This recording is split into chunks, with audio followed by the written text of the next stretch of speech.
So today I'm going to talk to you about inspired living. And this came out of the original talk title I had, which was, what do you do with the mess? Because the creative process can be quite a mess. And so I wrote this song. And if you don't know, the average song is about 1 page worth of lyrics. And so my intention, because the creative process, when we begin it, we begin with an intention. And my intention was to write a song for Ash to sing based on a deeper directive, which is to write inspiring music. That was it. That was the intention. I didn't know where it was going to take me. I didn't know what the next step was going to be. I just picked up my guitar and started playing around with some stuff and came upon some open air chords like the ones you've heard, but not the ones you heard, that I began playing with. And maybe you've noticed that when you set an intention in your life, you begin the process by taking some steps, whatever they may be. And normally, for me, the first couple of steps seem to go pretty smoothly. And so I'm moving along on this song, and I have some ideas about it. I'm now up to about 4 or 5 pages in lyrics, and formulating some, a melody. And I'm moving along on this. I'm going, this is pretty good. This could work out. Let me keep going down this road. And so maybe you've noticed that. When you've had an intention, you take on a project, you have an idea of how you want your life to go, you start moving down that road, you take some action, and things start to feel like, okay, this might work out. And then in the song, what happened was, I ran into this spot where I'm like, this isn't working at all. I mean, it's okay, but it's certainly not inspired. And so at that point, now I'm about 8 or 9 pages of lyrics in, been working on the song about 4 to 5 weeks, and I think to myself, I got to start again. This isn't where I want this to go. This isn't inspired. I need something new because my intention is to be inspiring. And I notice that this is the point in which, in areas of our lives where sometimes we go, well, it's good enough. It's okay. It'll work. This works. And so we do that. We go down that road of this works, so I'll go along with this. But it's not inspired. And then maybe for some of you, it's okay. It has been in the past. I will say that, okay, it has been for me to settle for it's okay, it works, rather than taking the next step that may be messy, may not look all that great to get to inspired. Now, I have noticed 2 specific different paths and patterns of the creative process. There's that one that we love, which is when we treat, which for those of you who may not know is affirmative prayer. It's our form of affirmative prayer in this movement. We treat, we get clear, we visualize in our minds what it is we want, and poof, it shows up.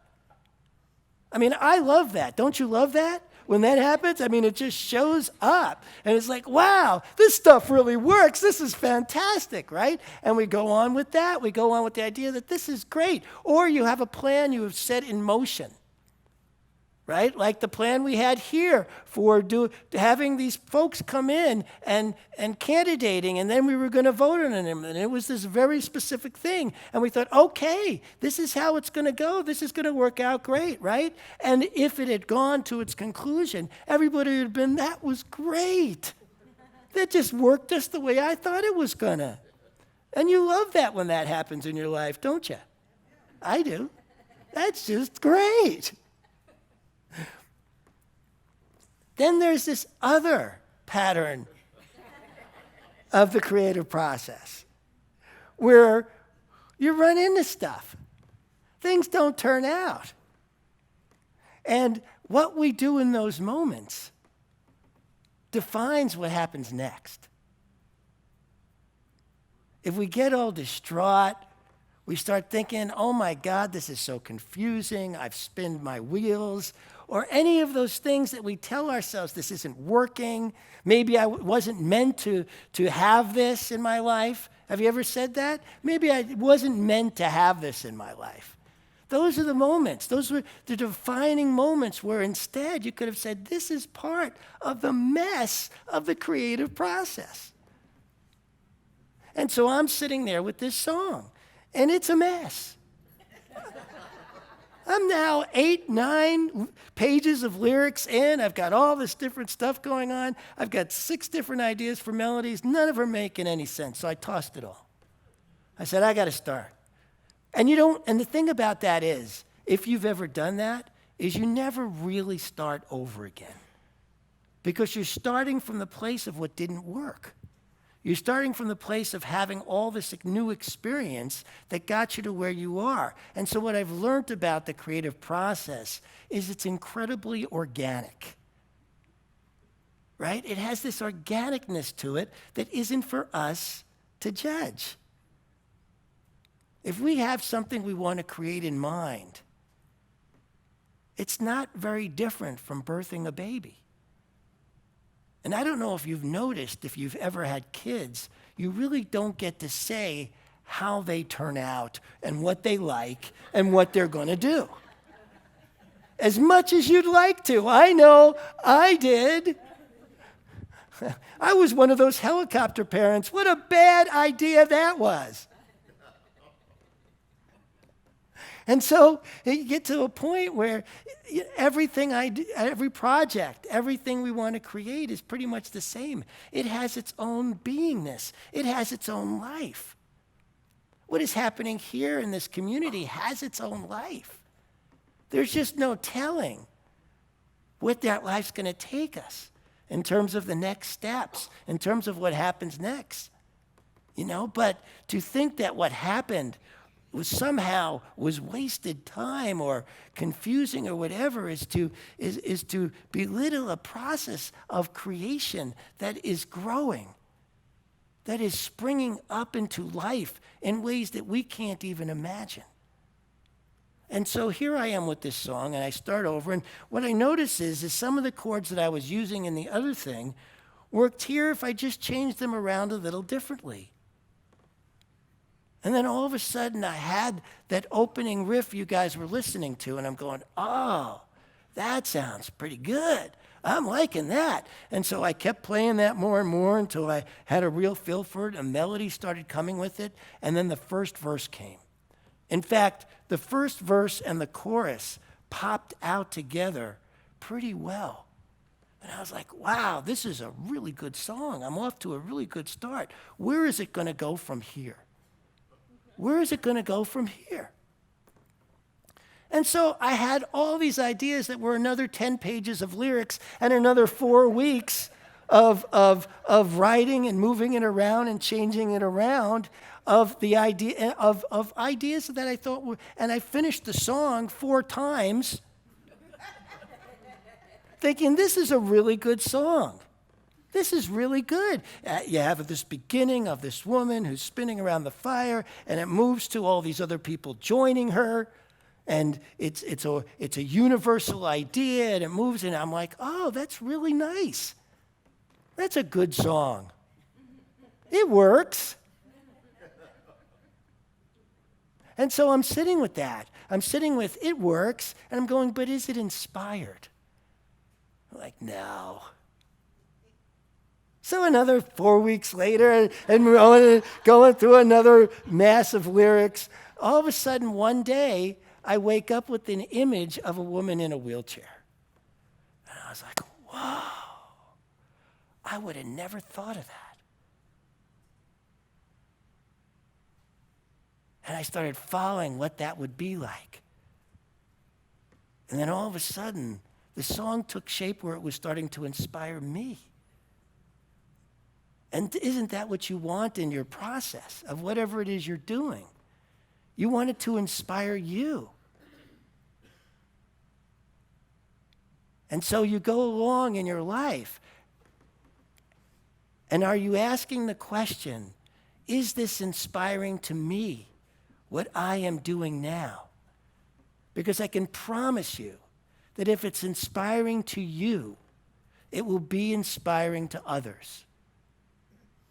And that's how true inspiration works.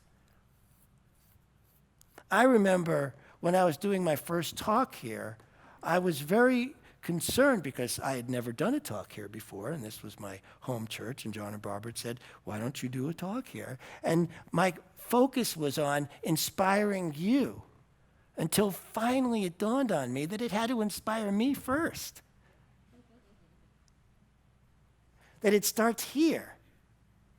And so that's what I offer you today. One of the things I offer you today is it needs to inspire you, your life. It doesn't matter how old you are. It doesn't matter how well your life is working. Because your life could really be working. It could really be, feeling good. But is it inspiring?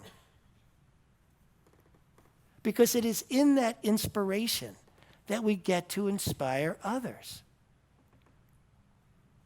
And so the song finally took shape like that, brought tears to my own eyes, which, that's a really good sign that I'm happy with the song. And that was when I brought it to Ash and said, check this out. And she was like, wow. And I went over to John and Barbara and I said, you got to hear this. And they were like, wow. And I was like, okay, it's not just me. The song really has something there. It's got its own life. It took its own form. It went in a direction I would have never anticipated. Your kids do that. Your projects do that. This center's doing that. Who knows what direction this is going in next? And yet it will, and it will flower, and it will flourish, because that's who we are. John and Barbara have set a field in motion of inspiration that will absolutely carry to whatever happens next here. And that's the beauty of it. We don't have to know for sure. I didn't know. I wound up 25 pages in lyrics and one-page lyric song. 8 weeks later, who knew? But that's how it goes. You reach into yourself. You go, this is a mess. And yet you know that mess is the creative process itself. You get a diagnosis. Your relationship didn't work out. You lost your job. You need more money, or you need this, or you need that. There's a creative process there. Whatever it is, no matter how horrific it may get, there's still a creative process in it that is yours to be lifted by and inspired by. That is really the key. There are enough people on this planet living uninspiring lives. We don't need more. What we need is more people who are willing to stand in what inspires them. So that by you standing in what inspires you, it inspires others. And it goes, and so there are many ways in which that can look, right? I knew somebody once who worked in a crystal store in New York City, and they had crystals of all shapes and sizes, but they always had one that was at least 4 feet wide and 5 feet high that sat in the center of the store. One. And so they got this crystal there, and what she told me is the process of that crystal selling almost always looked the same. The way it would look is people, it was a huge crystal, people would come and admire it, just kind of glance over at the price and move on. That was always it started, and they always knew that things were starting to get moving when more and more people kind of circled it and gave it a little bit extra look. But nobody was really interested. And then there'd be the few people who'd come in who would actually be interested. But when they really realized, what it would take to get it, to afford it and get it to their place and get it set up, they didn't go on. And all this time, what the people who worked there did was say, this is energy building. This is energy building. This is good. And then there was always that one person who'd say, yes, I'll take it. Put down a deposit. They'd make all the plans to get the thing delivered, and just before delivery, call back up and say no. That happened almost to every single crystal. And they had seen that enough where they never, ever got down about that. They knew that meant they were really close to selling it now. They were really close. And so, sure enough, what would happen next is it would get sold. And I think what happens in our lives is we get close to something. I know what's happened to me. It happened to me around the music business where I got so close, and then it didn't happen. And I didn't have these tools. And so I would get into the dumps about it. And getting into the dumps defined what happened next. Now, am I saying don't grieve when we have loss? Don't grieve when, and loss can be of anything, whether it's a diagnosis or a loss of a job, a loss of a dear friend or lover or however that is. No, we grieve. Grieving is a vital part of our life experience. So I'm not saying that we should not grieve when things don't work out. I'm saying don't think they haven't worked out. Grieve them. But things are working as planned. Things are working in the creative process in an organic way that is beyond my understanding. I just know that it works, and works inspirationally when we are willing to be with the mess, no matter how big, no matter what's going on around it. There's just so much there that we get to bring forth. And so I'm walking on, this happened just yesterday. I came up with that title yesterday because this is the fourth title that I came up with for this talk today.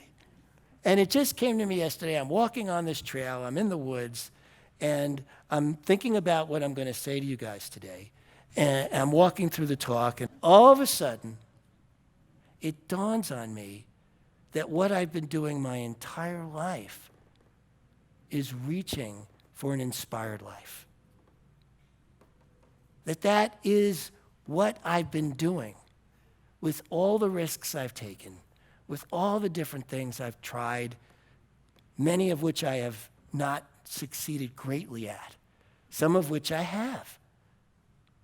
But I never settled. And what I noticed as I was looking at this, and tears are now coming to my eyes as I'm thinking about just it was like my life passed before my eyes. And it was the inspiration of it all. It was how I have stood for that. And the difference it has made for me in my life and my life experience. Many of you have been here and I have shared my stories, which even when I say them, some of them sound unbelievable. It's like, really? Did that really? Yes, it really did. But that happened because I was willing to take that risk. And that's what it takes. You can't keep going along doing the same thing you've been doing, expecting a different result. Einstein said that. I've lived it. And so I'm here to bring that to you today, that you have that chance. Maybe you've taken it some. Maybe you think you're too old to take it anymore. Maybe you think you're too young or you have too much responsibility.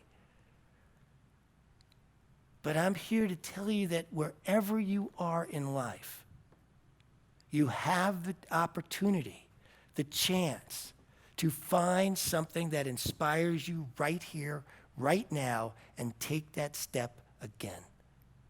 Take that next step for yourself. Be willing to cross that line. Whatever lines you formed for yourself, Be willing to be inspired by how you're living. And so we have this thing going on in the world, right? We have so many things. There's a war in Ukraine. There's the shooting down in Texas. And when I look at those things from this perspective, when I look at those things from that perspective of inspiration, what I see is not. These are uninspired events. And I think that happens because there's so many folks not living inspired lives.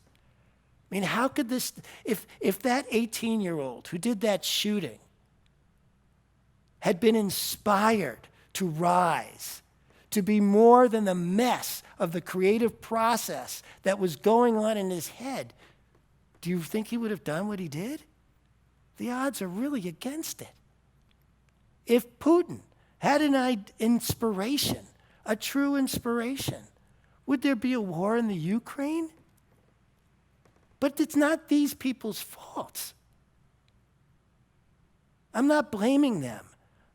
What I'm saying is we need more inspired lives. We need more people throughout the world to live, to take the chance, to reach beyond however we are being, to live that inspired life. We need that. Because that, in my opinion, is what will create a world where people will then see the model of that, see somebody who goes, oh, have somebody in their lives who they look at and go, oh, that person's living an inspired life. I want that. And us here, we're in a teaching where we get to know this stuff. We get to actually know what it is to reach beyond ourselves and do something for ourselves that's inspiring, that then is inspiring because we're inspired, thus others are. Are you with me? You see how this works? This is what's possible. This is where we can all reach to. But it takes stepping out of our comfort zones. It takes taking chances at things that, maybe we've been like, I don't know, that doesn't feel safe. It really takes stepping out that, which goes back to what John was talking about last week about bravery. Right? Because we need to be brave to be inspired. I knew I wanted to play that song this week. So at the moment, I threw out what I already had, thinking I'd have something ready for today was scary. I got to tell you, it was. And yet, I didn't want to settle for less. I'm over there in the pit playing this song for you guys, and I got to tell you, my heart was racing. So if you think I get up here with no fear, it's not true. It's just not. However it looks, it is scary being on John and Barbara's stage and playing songs for an audience that understands excellence. And yet that's what it takes, right? To step beyond what we think is safe, to step to what we think is possible, and then take the chance. One of the things that's turned out to be true for me is whether what I have stepped towards to be inspiring has come to full fruition or not, it has changed me. I have become a better person for it. I couldn't imagine living a life that wasn't run by my dreams, that wasn't pulled by my dreams, that's not what I went after. Because I get to tell you all these amazing things that happen to me now. I get to have that life. So do you. Each and every one of you gets to have an inspired life. It really doesn't matter where you are. What matters is what you do next. Because anything is possible when we are willing to reach for inspiration. Be inspiration. And I am certain that the more people on this planet who live inspired lives will then impact others, and that's what's ultimately going to change the world. Because the more of us that live inspired lives, well, then that's leading to other people. People will be inspired by that. People will be inspired by your inspired life. And then they will be inspired. People will be inspired by your inspired life. And they will be inspired. That's how this works. So that's where we are. We are in a place of mess. And yet we are in a place of beauty. We are in a place of the creative process in this center. And this is incredible. Because there's just no telling what inspiration is coming next. There's just no telling where we go from here. There's just no telling how far we can rise. I feel like this whole process that's gone down is really just shot us out of a cannon to something beyond the fields that we have ever seen. And there's just no telling what those fields will bring, what will grow, what will nourish, how we'll flourish. But I know that we will. Each of us will, if we live that inspired life. Thank you. I love you.